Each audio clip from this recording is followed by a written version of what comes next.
এই সাদাকাতুল ফিতরের ব্যাপারে আমরা এই পর্যায়ে সামান্য কিছু কথা বলতে চাই। প্রথমে বলবো যে সাদাকাতুল ফিতর আদায় করা কি।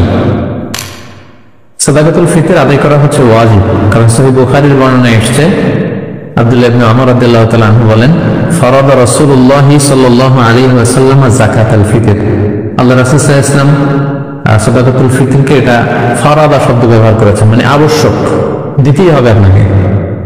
আপনার যদি সামর্থ্য থাকে এটা আদায় করতেই হবে।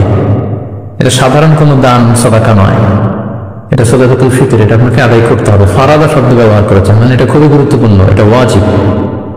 তাহলে সাদাকাতুল ফিতর আদায় করার হুকুম হচ্ছে ওয়াজিব। এবার আমরা জানবো যে কেন এটা দিতে হয়, কেন আমরা সাদাকাতুল ফিতর আদায় করব। সুনানে আবু দাউদের একটি হাদিসে সাদাকাতুল ফিতর আদায়ের দুইটি সিগনিফিকেন্স উল্লেখ করা হয়েছে। দুইটি কারণে সাদাকাতুল ফিতর দিতে হয়। এক হচ্ছে তুহরাতান লিস-সাইমি মিনাল লাগবি ওয়ার রাফাস। আমরা রোজা রাখতে যেভাবে রোজাটা রাখার দরকার ছিল, আমরা হয়তো অনেকে সেভাবে রোজাটা রাখতে পারে। আমরা কেউ হয়তো মিথ্যা কথা বলে ফেলেছি, কেউ হয়তো অন্যের গীবত করে ফেলেছি। এগুলো আল্লাহ মাফ করে দিয়ে যাতে রোজাটাকে আল্লাহ তাআলা ভালোভাবে কবুল করে নেন, এজন্য তুহরাতান লিস-সাইম, রোজাদারদেরকে পবিত্র করবার জন্য এই সাদাকাতুল ফিতরকে ওয়াজিব করা হয়েছে। দুই নম্বর সিগনিফিকেন্স হচ্ছে ওয়া তু'মাতান লিল মাসাকিন, মিসকিনদেরকে খাবার দেওয়ার জন্য। সাদাকাতুল ফিতরের উদ্দেশ্য হচ্ছে ঈদের দিন যাতে কোনো গরিব মিসকিন না খেয়ে না থাকে, তাদের মুখে যেন হাসি থাকে, তাদের বাসায় যেন খাবার থাকে, এই জন্য সাদাকাতুল ফিতরকে ওয়াজিব করা হয়েছে। সহজ কথায় বলা যায়, ঈদ আসার আগেই অসহায়দের ঘরে ঘরে খাবার পৌঁছে দেওয়ার ইসলামিক প্রজেক্টের নাম হচ্ছে সাদাকাতুল ফিতর। অর্থাৎ ঈদের দিন যাতে মানুষের ঘরে ঘরে তাদের দৌড়াতে না হয়, এই জন্য ঈদ আসার আগে যেন তাদের ঘরে আমরা খাবার পৌঁছে দিই, এই প্রজেক্টের নাম হচ্ছে সাদাকাতুল ফিতর।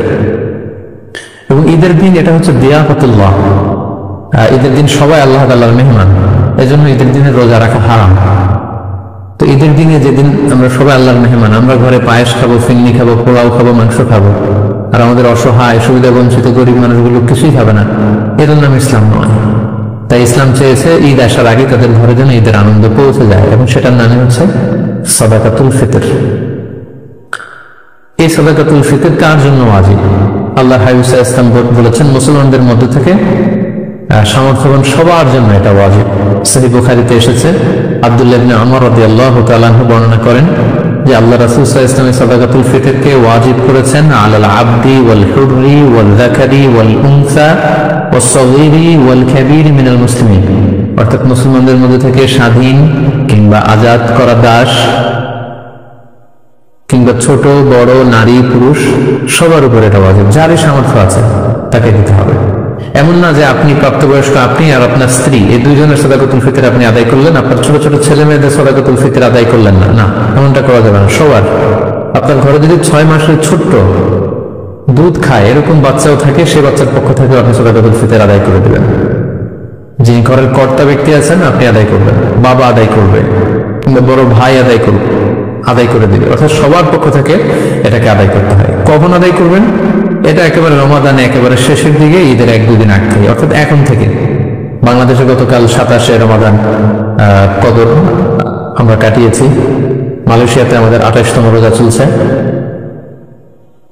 তো এজন্য এখন খুব মোক্ষম সময় সাদাকাতুল ফিতর আদায় করে দেয়া।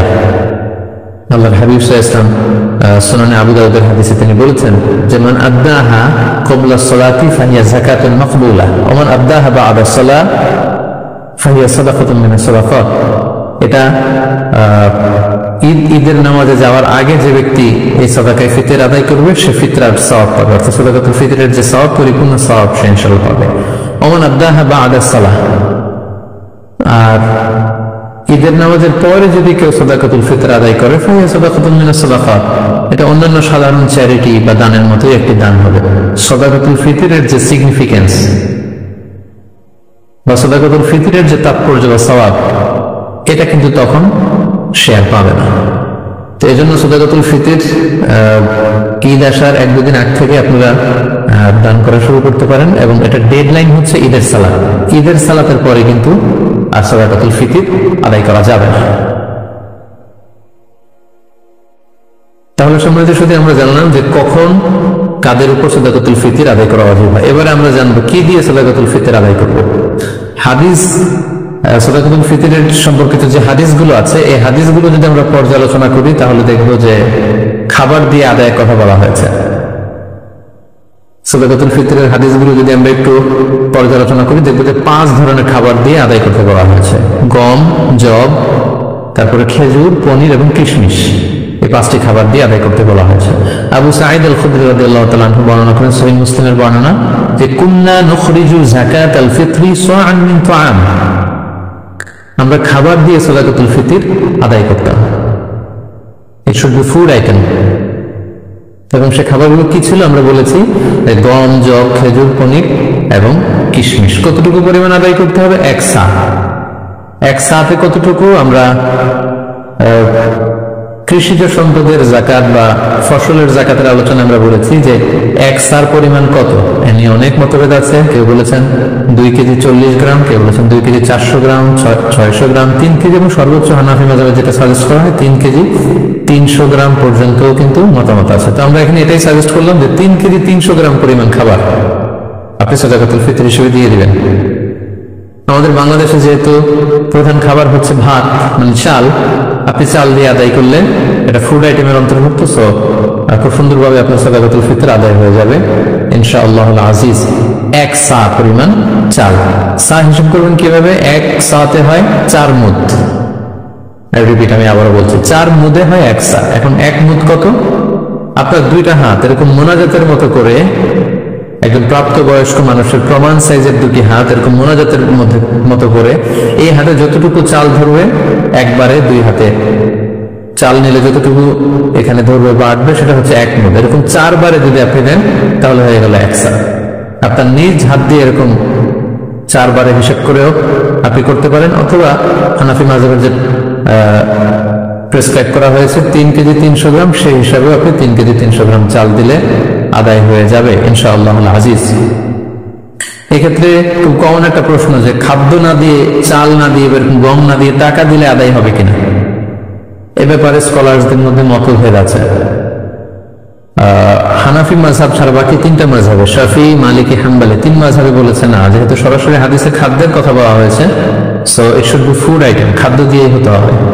কিন্তু হানাফি মাযহাবে বলা হয়েছে যে না, খাদ্য দিলে তো আদায় হবে, পাশাপাশি এটার মূল্য দিয়ে দিলেও ইনশাআল্লাহ আদায় হয়ে যাবে। এবং শাইখুল ইসলাম ইবনে তাইমিয়া আলাইহি রাহমা উনিও এই মতামতকে গ্রহণ করেছেন যে ফিতরা খাদ্য সামগ্রী দিয়ে আদায় করা উত্তম। তবে এমন যদি হয় পর্যাপ্ত খাদ্য পাওয়া যাচ্ছে না, কিংবা এদের নামাজের সময় হয়ে গিয়েছে এখনো আমি আদায় করিনি, এখন কোথায় আমি গম পাবো, চাল পাবো, কখন মাপবো, কখন দিব, আমি তখন টাকা দিয়ে দিলাম, আদায় হয়ে যাবে। অথবা গরিবদের মাসলাহা, যেহেতু এটা গরিবের হক এবং গরিবদের মাসলাহা যদি এখানে থাকে যে তাদের যদি টাকা দিলেই বেশি উপকার হয়, তখন টাকা দেয়াটাই উত্তম হবে এবং দিলে আদায় হয়ে যাবে ইনশাআল্লাহ। কারণ আমরা সবাই যদি চাল দিতে শুরু করি বা গম দিতে শুরু করি, এত চাল এত গম, যেহেতু এটা ঈদের দিনের আনন্দের জন্য, ঈদের দিন কি এত চাল এত গম ওনারা খাবেন? ঈদের দিন হয়তো অনেক গরিব মানুষ বা অনেক মিসকিন ফকির তারা একটু পায়েস খেতে চাইবে, একটু পোলাও খেতে চাইবে। সবাই যদি চাল দেয়, এই চাল আবার ওনারা বিক্রি করবে পায়েস কেনার জন্য, ওই চাল বিক্রি করে ওটা টাকা দিয়ে পায়েস, সেমাই এগুলো কিনে নিয়ে আসবে। তো ঘুরে ফিরে একই কথা হলো। তো এই জন্য আপনি টাকা দিয়েও যদি দেন আদায় হবে, এবং যদি গরিবের মাসলাহাত থাকে সেটা আউলা। আমরা অনেক জায়গায় শুনেছি, বিশেষ করে সৌদি আরবের কথা শুনেছি, যাকাতুল ফিতরের বস্তা আছে, আটার বস্তা, এগুলো রেখে আসা হয়, গরিবরা এগুলো নিয়ে আবার দোকানে বিক্রি করে, কয়েক হাত বদল হয়ে দোকানদাররা সেখানে লাভবান হয়, গরিবরা লাভবান হচ্ছে না।